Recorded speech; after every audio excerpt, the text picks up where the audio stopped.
Hi, it's Katrina! From mythical water nymphs that will harass you to dark spirits with magical powers, here are 8 stories and legends about mermaids.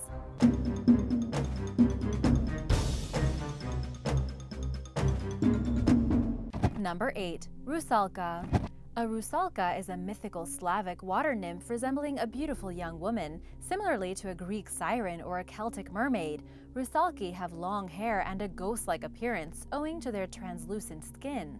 Originally, Rusalki emerged from the water during the spring and danced in the moonlight. Their dancing resulted in crops being watered, earning the creatures a benevolent reputation. In Slavic pagan mythology, Rusalki represented fertility and rarely interfered with human life beyond their crop-watering activities. There is a dark side to the legendary creatures, however, and by the 19th century, Rusalki had somehow become known for harassing humans. They're also believed to be the spirits of girls who suffered violent deaths. Some Rusalki were once women who became pregnant out of wedlock and jumped into a water body, such as a river or lake. Another version of the myth points to a Rusalka's origin as being any type of unclean human soul. Rusalki are thought to frequently lure men and children to their own tragic and watery ends. One way Rusalki trap their victims is by entangling the unfortunate target in their hair, so be very careful when swimming, just in case. Number 7. Selkies.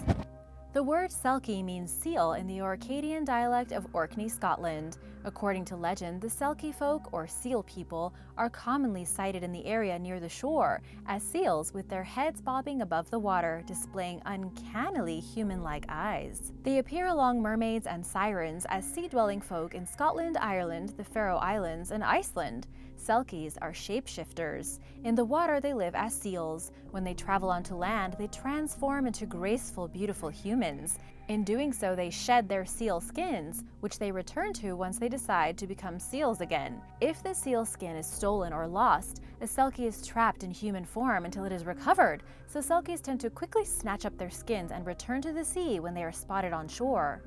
In some legends, selkies are able to transition into human form once a year, usually on Midsummer's Eve. Other myths report the transformation as occurring every 9th night or every 7th stream. When in human form, selkies are known for sunbathing and dancing in the moonlight along the shore because, what else are they doing? According to legend, selkie women made wonderful wives, but after some years, they would yearn for the sea and wish to return, so their husbands would hide their seal skin so they would have to stay. If a woman wanted to find a selkie man, she could go to the sea at high tide and shed 7 tears into the water. Male selkies are rumored to be extremely handsome. In fact, there are numerous stories of male selkies shedding their seal skin, heading inland, and targeting lonely wives. If a woman disappeared, it was believed she must have been kidnapped by her selkie lover. These stories are always sad and end in romantic tragedies. They never have a happy ending. Number 6. Merrow. The merrow is the female version of an Irish mermaid. Merrows have long green hair and wear a special cap that enables them to live underwater and travel along currents. It is believed the cap is red and covered with feathers. Unlike some conventional mermaids, merrows have webbed fingers and flat feet. In some ways, however, they're similar to the half-human, half-fish creatures of traditional siren mythology. Despite their undesirable features, merrows are considered exceptionally beautiful. Merrows are known for having an antipathy towards humans. In other words, they're generally not friendly, with the exception of their affairs with human men. These creatures abandon their special clothing when they come ashore, and any man who acquires these items gains power over the merrow who owns the clothing. Mermen, the male version of the species, are rarely seen. They're rumored to be frightening and homely, with scales, pig-like features, and long, pointed teeth. In fact, one of the reasons merrows are promiscuous among human men is their alleged fear of mermen. Can you blame them? And now for number 5. But first, do you think mermaids are real? Let me know in the comments below. And if you are new here, welcome, and be sure to subscribe before you leave. Number 5. Finfolk. Like the Selkies, stories of the Finfolk come from the Orkney and Shetland Islands in Scotland. They are dark and gloomy sorcerers that would emerge from the water, and depending on how they felt, they could punish people with terrible storms or keep the seas calm. Finfolk are shapeshifters with exceptional boating skills. They are capable of transitioning whenever they want, unlike the selkie-folk, whose options are more limited. Given their shape-shifting freedom, Finfolk are amphibious, dwelling among both land and sea, and can come and go as they please. They could disguise their long fins to look like gowns and cloaks. These nomadic creatures spent their winters in a majestic, luxurious city called Finfolk. The location of this city is unknown to humans, but is thought to be at the bottom of the sea. Finfolk spend their summers on dry land in Orkney. Their summer home is said to be on a vanishing, magical island called Hildeland. According to some versions of the legend, Hildeland was eventually stolen from the Finfolk and renamed. Finfolk have a reputation for stealing humans from their spouses and turning the kidnapped victims into servants. To escape from a Finfolk, simply throw a silver coin or object at them. They have an affinity for the precious metal and will likely dash for it, giving you a chance to flee. Number 4. Mami Wata. Mami Wata, or Mother Water, is a beautiful and seductive water spirit celebrated through much of Africa. She's a highly respected deity who is often represented as a mermaid, a snake charmer, and sometimes both. She is often shown like most mermaids, with the bottom half of a fish and the upper half of a woman. Mami Wata is paradoxically feared and worshipped, and therefore represents a balance between the dark and the divine. She's also a shapeshifter, possessing the ability to transform into virtually anything she wants to be. The history of Mami Wata in myths can be traced as far back as 4,000 years, to the earliest societal beginnings in some parts of Africa. Her name also stems from the early languages of many modern African societies. For example, in the Ethiopian Coptic language, the word mama connotes truth and wisdom, while uwat means ocean water. In early Sudanese society, the word wata meant woman. She always has long, healthy hair, but her facial features change depending on the society who depicts her. There are alternative names for Mami Wata among various African societies, and she also has an established presence in other parts of the world, including the Caribbean and parts of South America.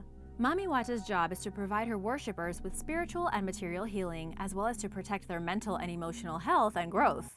She also protects women and children, is a provider of fertility, and wealth and riches.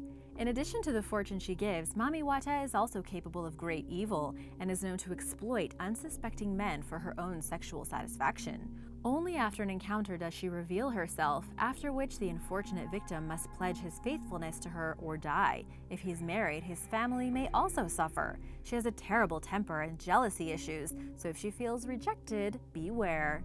Mami Wata is so highly respected, some tribes refrain from going to the beach or nearby waters on certain days for the sake of not disturbing her at home. Number 3. Yara. Yara is Brazil's Lady of the Lake. She hails from an Amazon-dwelling tribe and is the daughter of the tribe's spiritual leader. She is beautiful, kind, strong, and a magnificent warrior, and started her life as a human. Unfortunately, Yara's 2 brothers disliked her, mainly out of jealousy as her powers made them feel overshadowed.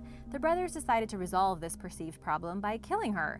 Even 2 against 1, however, they knew they couldn't defeat her unless she was asleep, or so they thought. Of course, they were wrong. Yara jolted awake the moment her vengeful brothers came near her. She then killed them both in self-defense. Yara's father was not sympathetic to her cause, however, and commissioned the tribe to track her down. She eluded the tribe for a while, but eventually Yara was caught and drowned.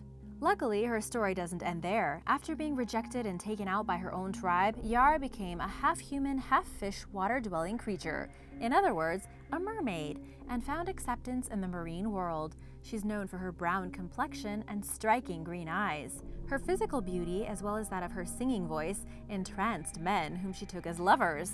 Men were so drawn to Yara that even if they were lucky enough to escape from her, they went insane. Different versions of the myth determined what happened to the men who didn't escape from her. In some cases, she drowned and ate them. In others, she welcomed men into her aquatic harem and treated them pretty well. Number 2. Meraki Howl. Meraki Howl is the legendary mermaid of New Zealand Maori folklore. She has a dark complexion and seal-like skin. Her thick hair resembles kelp.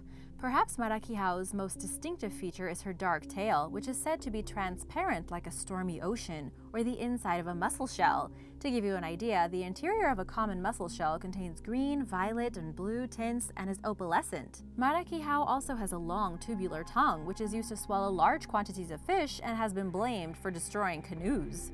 Throughout history, this mermaid infrequently appeared on rocky shores and other inhospitable parts of the New Zealand coastline. Due to the location of past sightings, it was believed that she resides in the Southern Ocean between the southern coast of New Zealand and Antarctica.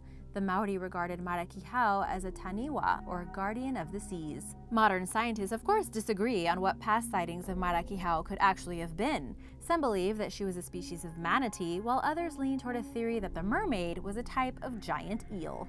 Number 1. Melusine. Melusine is found in many medieval European folklore tales. She is a half-human, half-serpent feminine entity who is the spirit of fresh water. In some representations, Melusine has 2 tails. Believe it or not, she's even the inspiration of the modern-day Starbucks logo. Present-day images of her can also be seen in the Vendée region of Poitou in western France, where Melusine-style baguettes are served, as well as Melusine brand beer. Along the banks of the River Mer in Vauban, depictions of Melusine and her sons can be found in the ruins of a castle known as the Tour Melusine. Afterwards, visitors can dine at the Café Melusine. Melusine has been referred to in both positive and negative ways throughout history. Succubus, meaning a female demon who has sexual intercourse with men while they sleep. On the other hand, 19th century composer Felix Mendelssohn wrote an overture about her entitled The Fair Melusina. Melusine's name derives from Mère Lucine, or Mother of the Lucinians. This connects her directly to the expansion of French territory into the Mediterranean during the Crusades between 1095 and 1291. From 1192 until 1489, the French Lusignan royal house that ruled in Cyprus claimed to be descended from her. Thanks for watching! Which mermaid creature was your favorite? What other mythological creatures would you like to learn about? Let me know in the comments below. Be sure to subscribe and I'll see you next time. Bye!